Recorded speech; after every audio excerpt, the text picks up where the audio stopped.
Welcome to our first TATT chat, maybe our only TATT chat of September. I can't remember. No, we got one more. We got one more, yeah. But I'd like to welcome everybody to the TATT chat. I think it, again, is a timely subject. We've tried to be timely over the past 12 months in regards to information that we give you. And today we were just talking about COVID. Kind of keeps coming back at us, and we have a couple folks on the first part of this TATT chat that are going to dive right into the impacts of COVID-19 on employee benefits and other office protocols that we've all had to face. And one of our guest speakers is someone that's very close to 10 at the top that been a great supporter, Jim Shew, and Jim is going to kick us off. We will also have George from Milliken join us after Jim. But without any further ado, I'm going to turn the mic over to Jim. Thanks. Yeah, Barrows, thank you. And I did see my partner George Shira, I believe, has joined. So George, thanks for joining. So I guess a little background maybe to get us started. George and I had this conversation with Dean probably a little over a month ago about a conversation that would sort of focus on really what have employers done to kind of mitigate COVID in the workplace and sort of succeed with kind of a new flexible workforce arrangement, and what have been the benefits that have been implemented in 2021 to sort of accommodate that new workforce. And I think a lot of that is still very relevant, and we're still going to share some data, particularly from a benefit survey that I think is actually shown here on this slide from 2021 of how employers have responded to COVID. But I guess in addition to that, in the past month, there has been just this, as I'm not obviously stating anything that everyone's not fully aware of, but there's just been this incredible rise in the case rates of COVID due to the Delta variant, much higher rates of cases that have led to hospitalizations and more crowding of hospitals here locally. And then at the same time, we've also had kind of the FDA's sort of full approval of the Pfizer BioNTech vaccine. And so there's sort of, I don't know if benefit is the word, but I'm going to say benefit. The new benefit that's really getting a lot of employer attention, both locally and nationally, is the ability to implement vaccine incentives and mandates, and really kind of going beyond just, hey, let's encourage individuals to take the vaccine. I think so many employers and, public and private sector have just, golly, they've just been so bogged down in, tracking and tracing of COVID cases and trying to figure out how to make their workforce function with these escalating rates, that they're sort of to the point where, the solution that they're trying to figure out is, how can I, avoid having so many folks get COVID, and that's not only making it difficult to run our workforce, it's also costing us a lot of money as these people are, using a lot of services. And so we've got this effective vaccine. How do we incent folks to get it? And I'll give you a couple of examples, and we'll dive into this a little deeper. But kind of nationally, Citigroup was probably the first like really big kind of Fortune 100 company that came out and said, hey, we're not only mandating the vaccine for employees that come into the office, but also we're requiring employees to be in the office. So that's sort of the de facto, really strong mandate. At the same time, another huge national company that went kind of that incentive route. A lot of you may have investments or 401ks through Vanguard. Vanguard actually came out and said they are going to give every employee who gets the vaccine $1,000, which is the biggest number that I've heard of. I guess they have the cash to do it. And then locally, many of us have probably followed in Colombia, Nephron Pharmaceuticals came out and were very strong with their mandate to say all of their employees were going to be required to, be vaccinated with, just some minimal exceptions for, health and religious exceptions. And then Blue Cross of South Carolina, I saw Angie Gossett from Blue Cross was on the call. Blue Cross of South Carolina also came out and said they were going to provide their employees with a $500 incentive if they receive the vaccination. So locally and nationally, just a real, hunger and need to try and encourage this vaccination in a number of different ways. And so I thought maybe I would ask George if he wanted to sort of comment on, Milliken's thoughts and what they're doing in that space at this point. And then maybe we can also go back and sort of talk about the different solutions that are being considered, broadly after we have that conversation. So George, I'm going to toss it over to you if you are there. Yep. So thanks, Jim. So yeah, thanks for having me, Dean. I'm really happy to come and talk about what Milliken's doing. Many of you guys know Milliken. We really put a lot of effort into keeping our employees safe, and you really see the results of that in some of our philosophies about how we're handling the virus.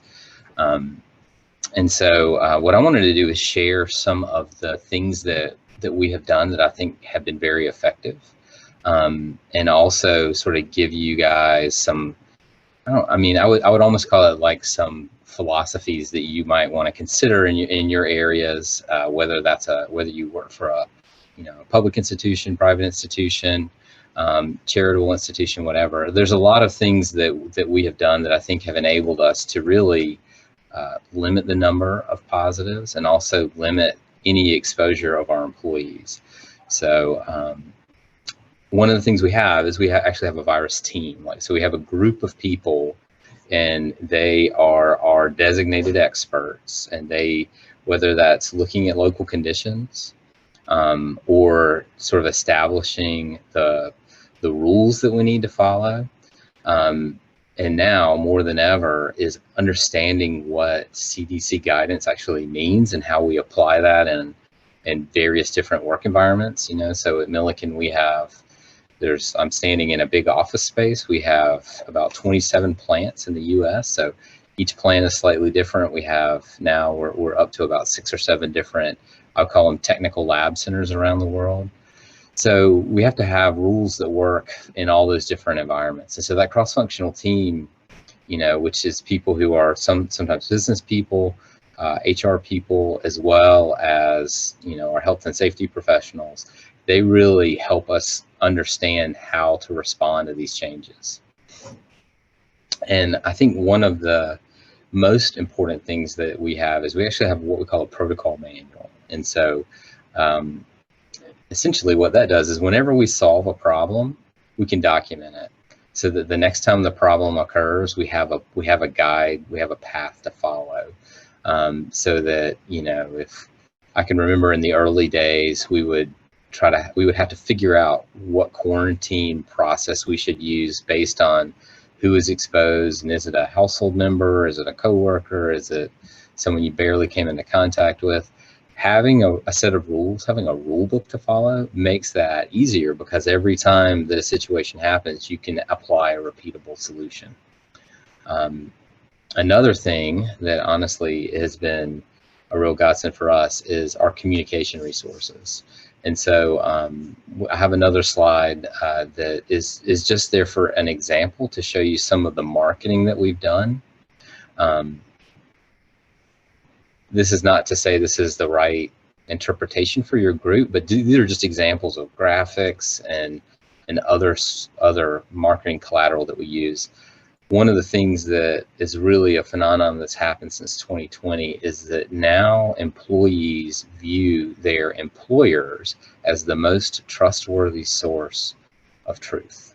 So they view it, so they're looking at the leaders of their organizations to help them understand what is safe, what is not safe, more so than some public figures, more so than their family members and their friends. So they're really paying attention to what the companies they work for are saying. And so an example for Milliken is that we are definitely pro-vaccination. So we started marketing campaigns for vaccinations very early. We hosted a huge clinic at our headquarters in Spartanburg. We have had mobile clinics set up at all of our biggest plants. We want our folks to take the vaccine, and there's no doubt about that in the minds of the employee. Jim mentioned some other employers and things they're doing. We have a whole set of incentives. You know, it's time off. We do some social media recognition. You get a free T-shirt. I mean, we are making it very clear that we want people to get the shot. And so that's an example of the company having a point of view and being very clear about what that point of view is to the workforce. And so if you believe that the employees see the company as the primary source of truth, then they will say, okay, then I should get vaccinated. We all know that in the media, there are a lot of different viewpoints on this issue. And so having a strong one from a company perspective, I think is very important in these times.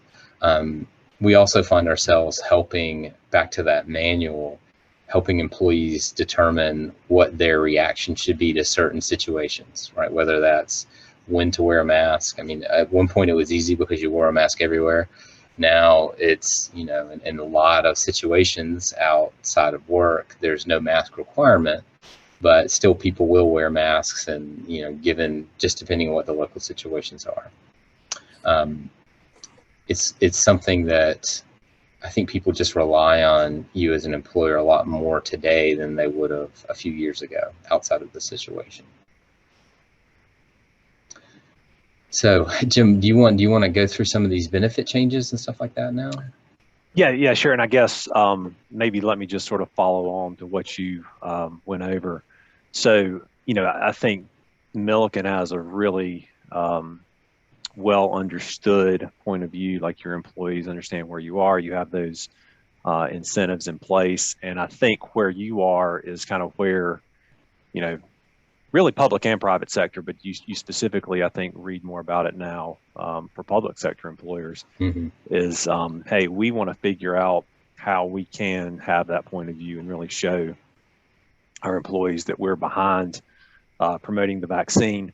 You know, I guess maybe I will add just the questions that, you know, our employer clients are asking. There are some that I mean, I just feel like I need to make sure I state that are not good ideas and things that we clearly advise against based on federal regulation in particular. And that is, and if you're an employee, you shouldn't hear this from your employer, but excluding coverage for COVID-19 care for someone who's not vaccinated. That's clearly not something that your employer could do, not allowed under federal regulations, specifically under HIPAA. You know, interestingly, I guess I'll add that it is possible to exclude coverage for a dangerous activity within your health plan that leads to a potential medical claim. However, not getting the vaccine is not the direct cause of getting COVID. So it's not advisable that an employer tries to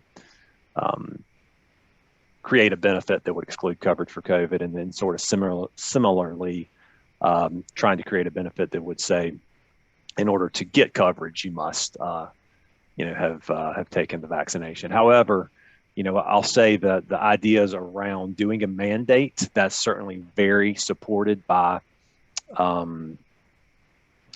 both federal and local legislation. So you've certainly, as I mentioned earlier, seen and read about employers that are requiring the vaccine. I guess a couple of thoughts there. One is that there are certain states where that's still not allowed because of, I guess, recently passed legislation, particularly in Arizona and Florida. You've probably read they have some restrictions there. But a mandate to require employees to get the vaccine as a condition of employment is certainly allowed under current, you know, laws and regulations, with the exception, I guess I'll mention as well, the ADA, the American with Disabilities Act, makes the point of saying that if it is medically inadvisable for someone to receive the vaccine, then you need to accommodate that, and unless they pose a direct threat, which is a very high standard, a direct threat to your business without being vaccinated, you'll need to accommodate that. And then similarly, if there's a sincerely held religious belief for someone who's not able to get the vaccination, employers are obligated to make an accommodation there as well. The other piece that I'll mention that I've seen a huge number of employers ask about literally in the past week is implementing, or I guess I should say adding to their existing employee well-being or wellness programs, ideas around vaccination. And so that essentially is a way to require vaccination in order to have lower contributions typically for health insurance coverage. That's really getting a lot of interest, and I anticipate seeing that be part of employee wellness programs. So if you're work for a large employer, public or private, potentially when you get into your open enrollment period for next year's benefits, I think that's a very likely to be included, for a lot of employees in their ability to pay kind of the lowest contribution towards their health care through their employer. And then certainly, incentives, I'll just add that as well. I mentioned earlier, Vanguard and Blue Cross of South Carolina providing large incentives to their employees to get the vaccine. I think we'll see some of that. I do think maybe they will generally be smaller incentives. There is some concern that, at least that I've read about, that the EEOC does not want to have any incentive that they deem to be coercive. They've actually warned employers about not giving coercive incentives, which they didn't really define.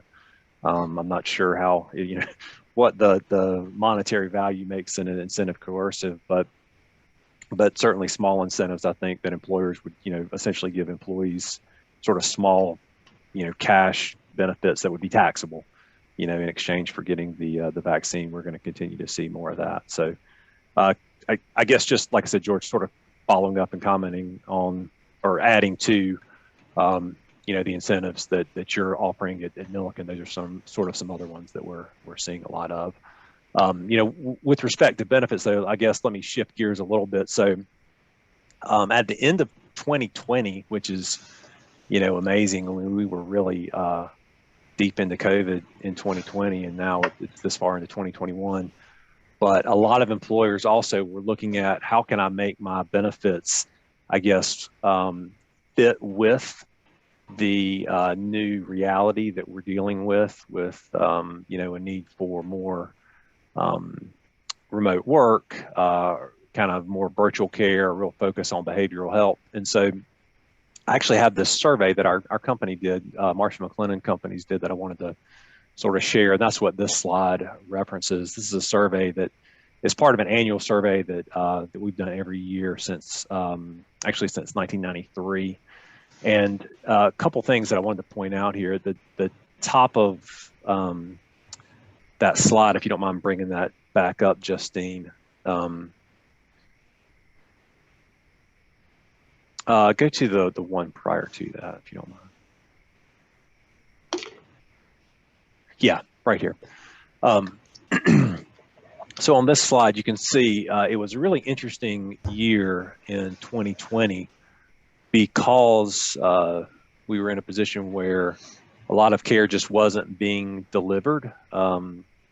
Providers weren't able to offer a lot of non-emergent care in many situations, and people were unlikely to go seek care if it wasn't really emergent. And so we had some kind of reduced cost for a lot of, especially large employers. For employers with 500 or more employees, their annual cost increase was the lowest that the survey had observed since 1997. It was an overall increase of 1.9%. Smaller employers didn't fare as well, and there's a good reason for that. They essentially had completed their renewals, for 2021 before the impact of COVID and reducing cost was really well known. But anyway, so in general, though, because of that sort of reduction in cost, a lot of what we observed is employers were looking to really help their employees feel safe and secure moving into 2021. So there were pretty minimal cost increases passed on. I would guess that for the people on the call today, likely you did not see much in the way of, like if you have healthcare that comes through your employer, much in the way of a cost increase for your own healthcare going into 2021. And then combined with that, there was also a kind of an emphasis or an expansion of benefits in some specific categories. And this bottom right graph sort of shows some of those categories with respect to use of telemedicine and virtual care. Literally a third of all employers expanded their benefits in that space going into 2021. There was also a real push to expand access to different behavioral health programs. Interestingly, though, there wasn't really an increase in behavioral health providers. So what this ended up being was a lot of digital therapeutics. So many groups introduced app-based services that in many cases were using artificial intelligence to help people deal with stress and other issues that affected their behavioral health. There was also this third box sort of talks about an expansion of voluntary benefits. So those are really the benefits that allow employees to feel better about their budget. So these would be benefits that might cover the deductible within your health plan if you had a critical illness. For example, if you had COVID-19, this benefit would cover the deductible, for example, is a really common voluntary benefit. So that sort of gave employees a little bit more peace of mind around their ability to really be taken care of if they did become sick due to COVID. And then, the targeted health solutions as well, sort of called point solutions, employers are really focused on to try and continue to manage their budgets going into 2021. So Justine, if you go to the next slide.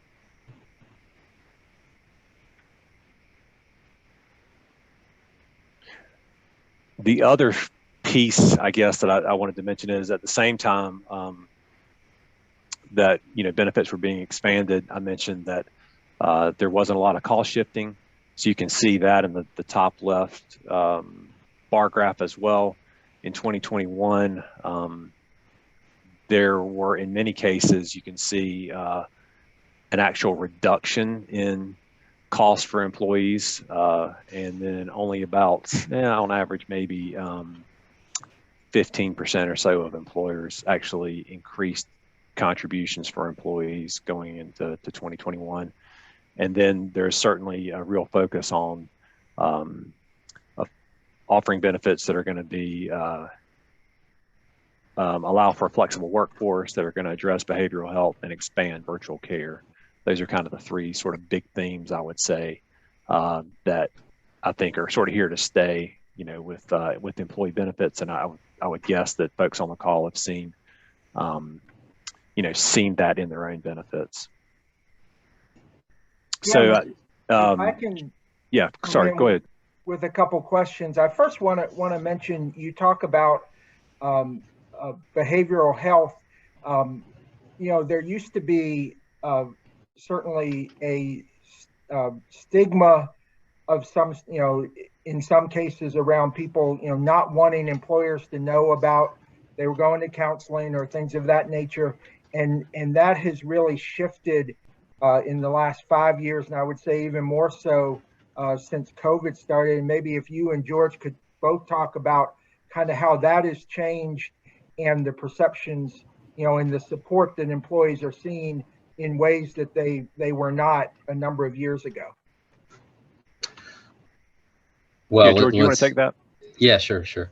Well, let's face it.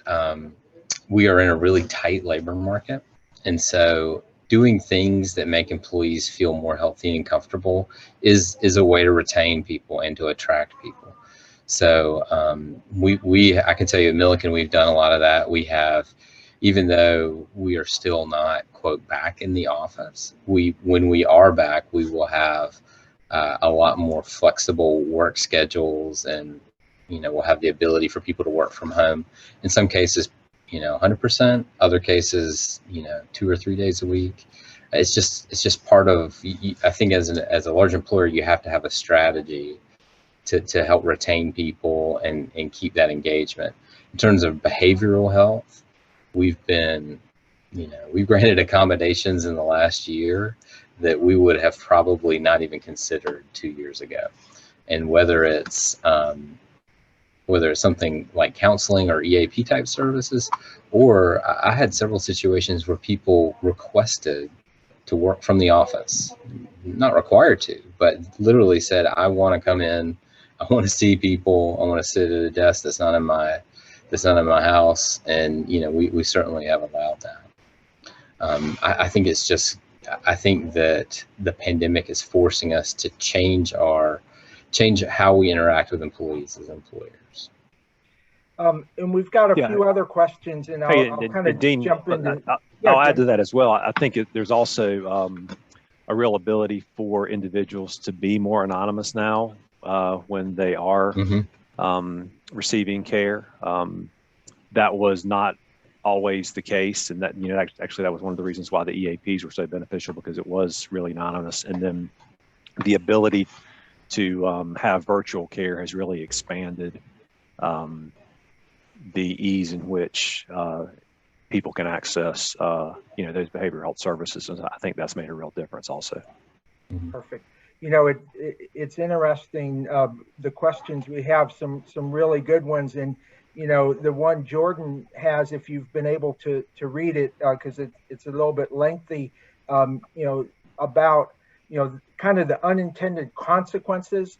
And she talks about her husband's employer incentivized vaccines, and also had been very generous about people who had gotten COVID with not having to come in and being paid and things. And now it's almost as she describes it, a disincentive to be vaccinated, because those employees have, they come in, they don't have to sit out. Whereas if you're not vaccinated, in that particular company's case, you are, quarantined at home for a couple weeks and you get paid.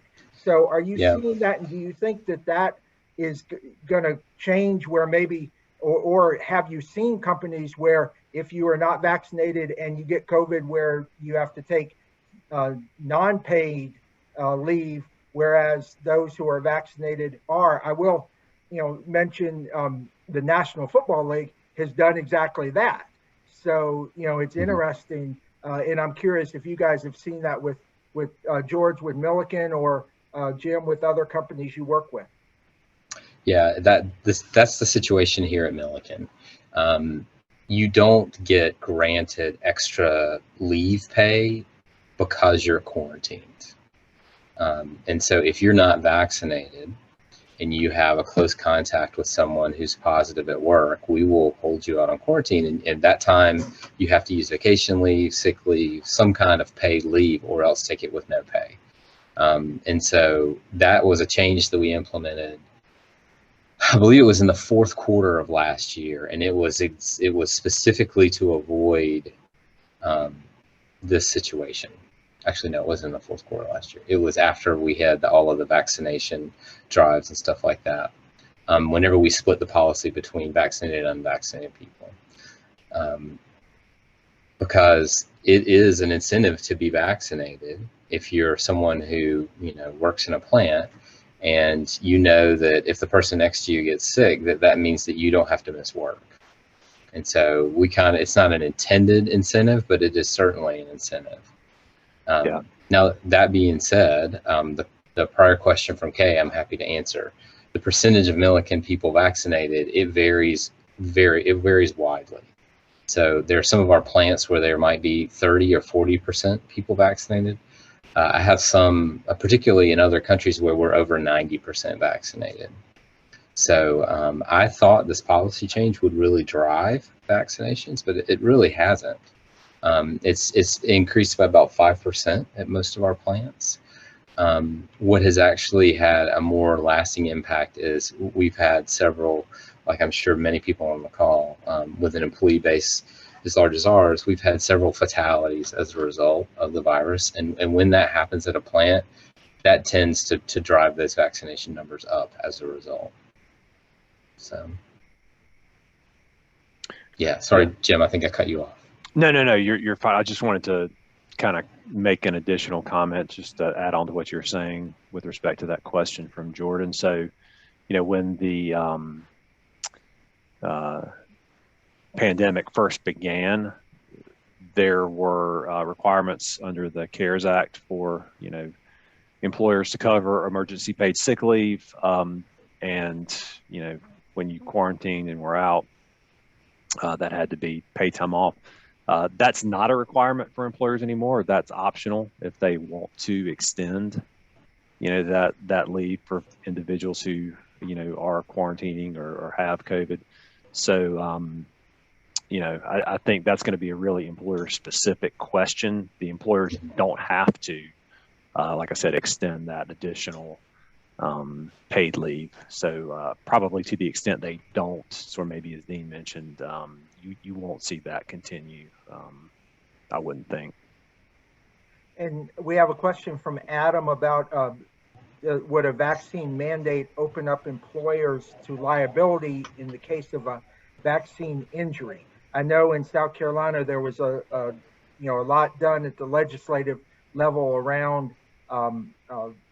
employers, making sure that they were not held liable around COVID. What have you seen, Jim and George, as it relates to any concerns about I guess a vaccine injury? I don't really know exactly what that would mean. Yeah. So Adam, I think a point of clarification for me: are you talking about someone who has a negative reaction as a result of receiving the vaccine, or someone who, has been vaccinated but catches the virus at work? Because I think I can answer my opinion on both. I think if you, for instance, have significant side effects as a result of the vaccine, I doubt that. I think it would be pretty tough to hold your employer accountable. It would be more likely to hold whoever administered it, or the manufacturer will probably be more likely to hold that liability. One of the things that, and maybe Jim, you can answer to this. I'm pretty sure that you cannot have a workers' comp claim for if you contract COVID at work. I know that we have, and I think that's a relatively new development over the last year. I know that from our standpoint, we've not had any documented cases of transmission at work. It's really hard to prove where you got it, basically. Yeah, and I'll just add to that. I think side effect. One piece to keep in mind is that if you believe that the vaccine is medically inadvisable and your physician supports that, the American with Disabilities Act clearly says your employer cannot require you to get the vaccine unless you're going to be a direct threat to the company, which is, like I mentioned earlier, is an extremely high standard to meet. So in those situations where you believe it's medically inadvisable for you to receive the vaccine, your employer will need to accommodate that. Outside of that, I think generally speaking, for side effects, I guess there certainly could be a potential for a lawsuit. I haven't read or seen much that would speak to that being an issue up to this point. So we have about 5 minutes. So I have a question I want to get to, but I do want to go to Molly. Made a point that I've heard, I think is right, that the ARP Act had tax credits, but those do expire. I think she's right, September 30th. So I know that's winding down. So that may change some of what some employers do, but I think it gets back to, in some cases, as George was talking about, the retention component for in a tight workforce. So you may see some companies who, maintain that or other similar things.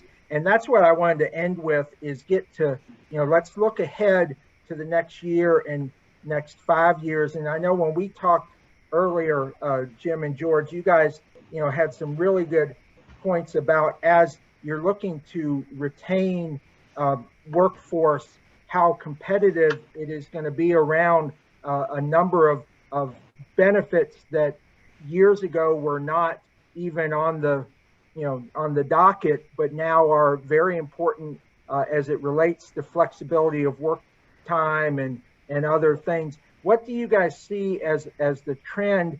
And is this something that's going to really be based on, on the supply and demand? I mean, do you think if something shifted that they would be short term, or do you think that some of these benefits around flexibility for workers are here to stay? So I think that it will vary pretty widely based on the function or area of expertise. For instance, I think the days of having an IS department that sits in a room in your building are over. You may have 1 or 2 people, but everyone else is going to be remote. Like, people who live their lives in a digital world are not, as an employer, and you have a huge competitive disadvantage if you're going to expect those folks to sit in a cube or in an office all day. It's just not practical. I do think there'll be plenty of jobs that won't be like that, but there'll be a subset of employment that is just a virtual employment. It won't even be a question eventually. I know from a Milliken standpoint, when we have a new role, we have a discussion. Is this going to be an in the office role? Is this going to be a remote role?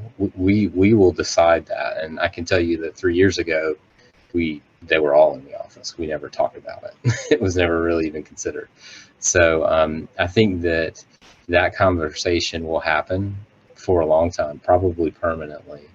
I also think that it will be just an age of employee rights and catering to employees' needs.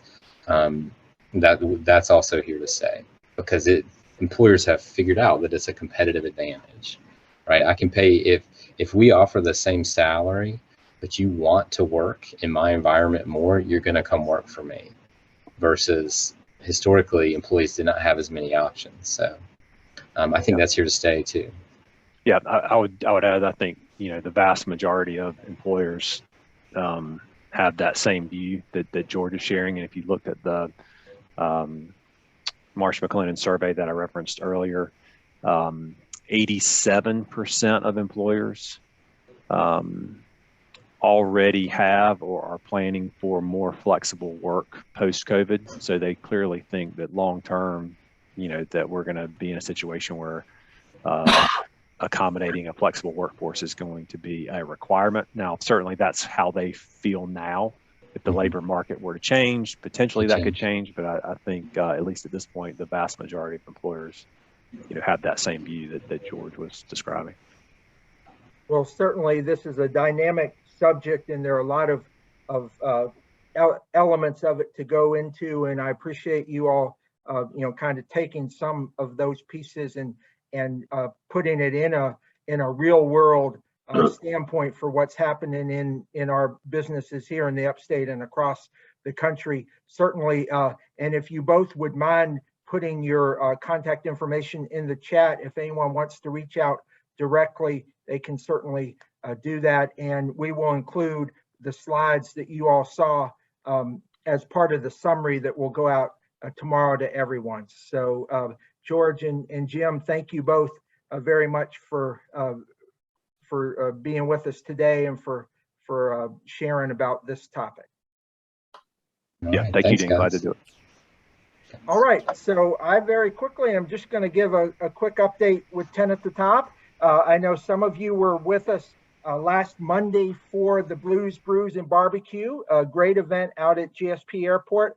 It was a lot of fun, and I think we learned a lot, and look forward to hopefully have that event again in the future. We have pretty much, with the exception of our board meeting coming up, we have pretty much gone virtual for the month of September. We are not going to have the in-person TATT Reconnects. We're hoping to be able to get back to that in October, but we felt like for this month, it was just prudent to do everything virtually. So Justine's going to talk in a minute about a number of entrepreneur workshops that we have. We also will have on the 29th, the second in our Safer Upstate series, but Beyond the Shield. And the first session was held at the end of August, and it was excellent. Great conversation between law enforcement officials and community members.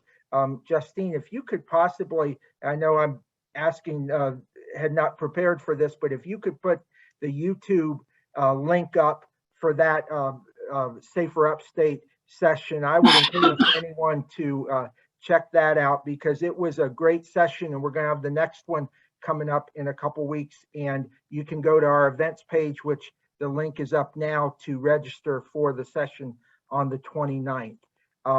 We also, our next TATT Chat will be on the 23rd of September with Congressman Jeff Duncan. We are excited. He was one of our very first guests when we started over a year and a half ago with these, and right when things were picking up. And so we're glad to have him back, and we'll hear an update from him about what's going on at the national level. And then, as Terrence kind of alluded to, in October, we're going to move to one session a month. So the TATT Chat, we will have one in October and then one in November. We already have Scott Carr on the docket to come back in November, and then one in December, and then we will move again into 2021. So with that, I'm going to turn it over to Justine, who's going to mention some of our entrepreneur things, and then introduce Erin to share about what's going on with the Start Grow Upstate. Hey everyone. Yes, our amazing Erin Ouzts, who is the director of our Upstate Entrepreneur Ecosystem, is going to talk about our Start Grow Upstate website, which is really neat and has so many resources. But first, I will tell you about some events that she has put together with some of our community partners coming up. We did today with Earl Gregorich of the SBDC a really rich workshop on how to talk to your entrepreneurs about finances with a really nice panel. And as part of that series, coming up next is, they're called Mastering Hard Conversations. And we have SCORE coming up next on September 23rd to talk about sales, conversations with potential clients.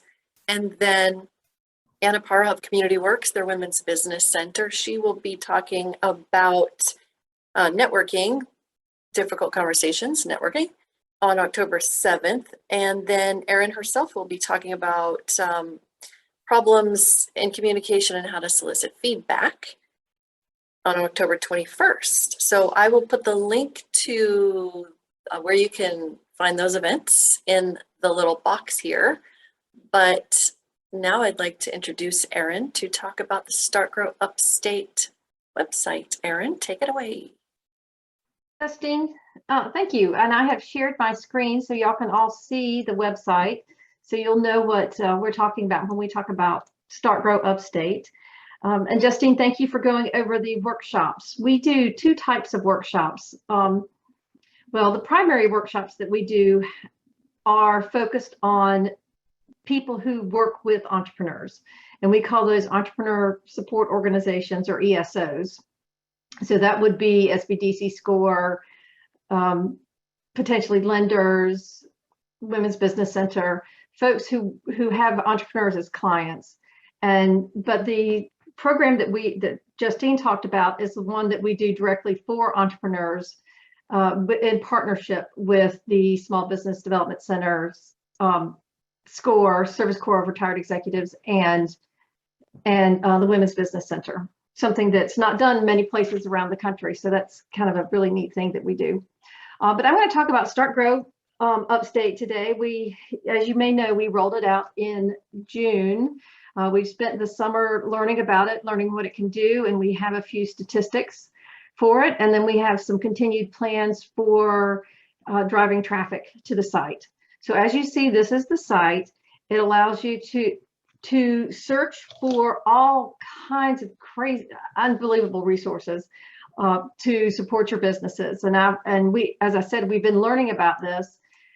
And you might say, well, wait, y'all put it together. Why are you learning about it? And it's because this is artificial intelligence and software driven, so that we don't actually do any of the updating or the searching. It's all done automatically.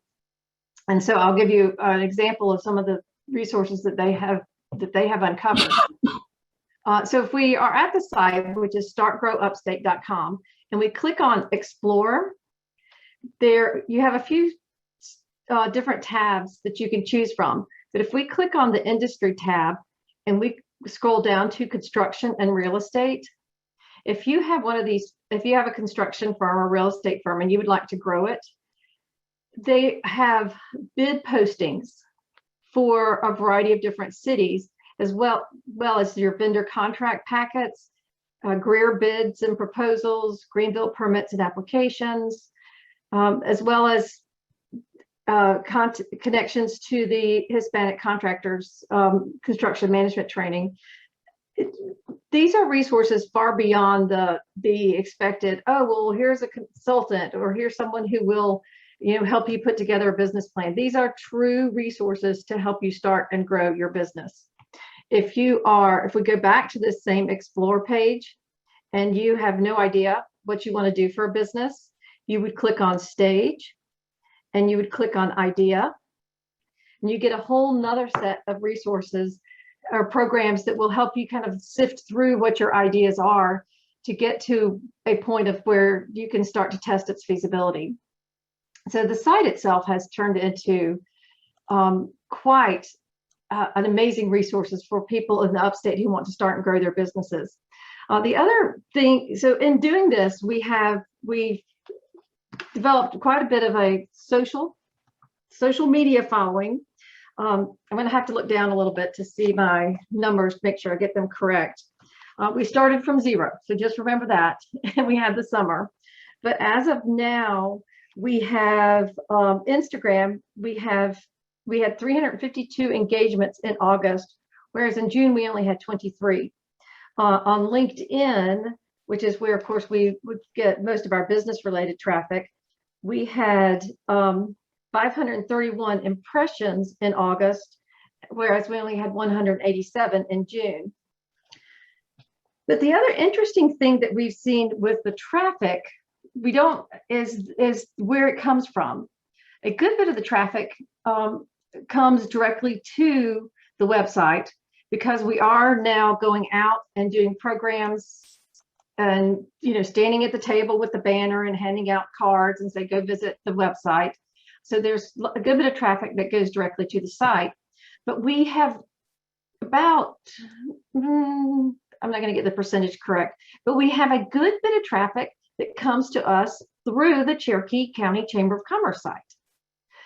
So it's good to see that entrepreneurs are finding this site through others.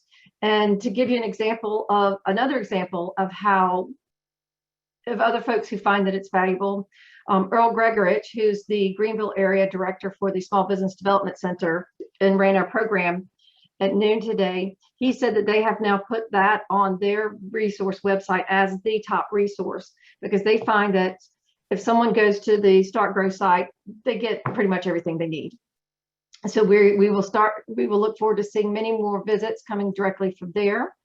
Those people are coming in through their desktops, not searching on their phones too often, but hopefully we'll start to get more activity there. We are planning more visits, so throughout the fall. So if you want to have me come by and talk to a group in your community about the site and how it can be used, I'll be glad to do that.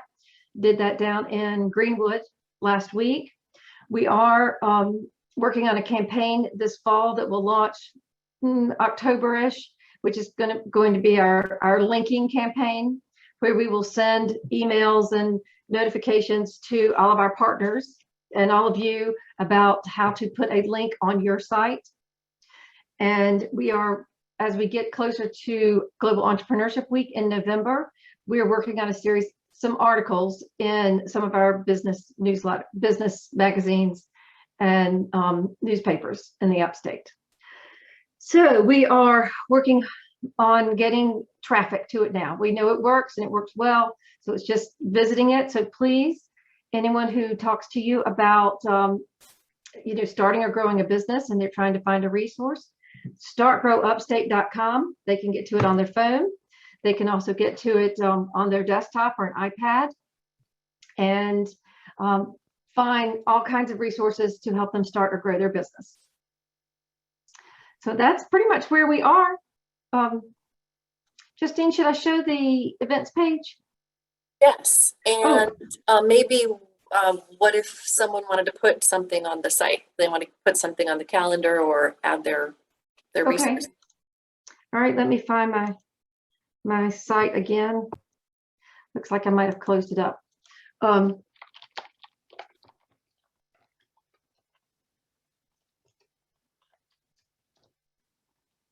Okay, so let me share real quick. So on the site, it's actually quite remarkable the number of events that we have that are focused on people who want to start and grow their businesses. But if you're at startgrowupstate.com and you click on events, you'll see that the website is actually just explore-events if you want to go directly to it. But this is for the month of September. And we started off with the BMW Supplier Diversity Conference, which I heard that there were like 200 and 300 people there on each of the days. We have the week of the 14th is going to be quite busy with a good many programs. Of course, the next venture pitch is taking up a good bit of the day of the 16th.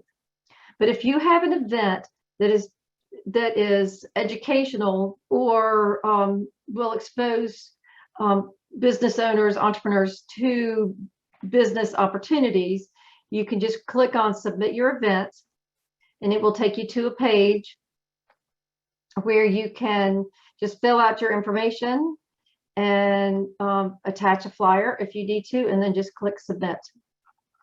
If you are looking at, if you can't find something, let's see, I'm going to go home.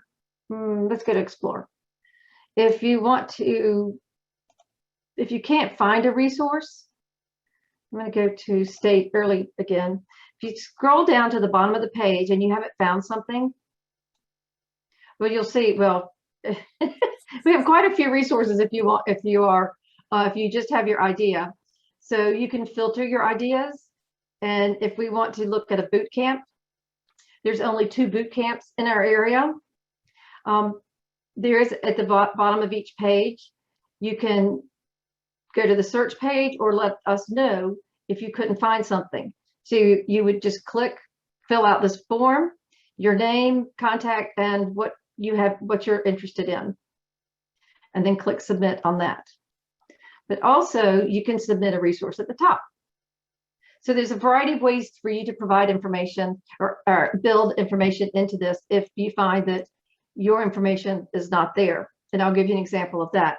There was a gentleman who came up to our booth on Monday at the Blues, Brews, and Barbecue, and he does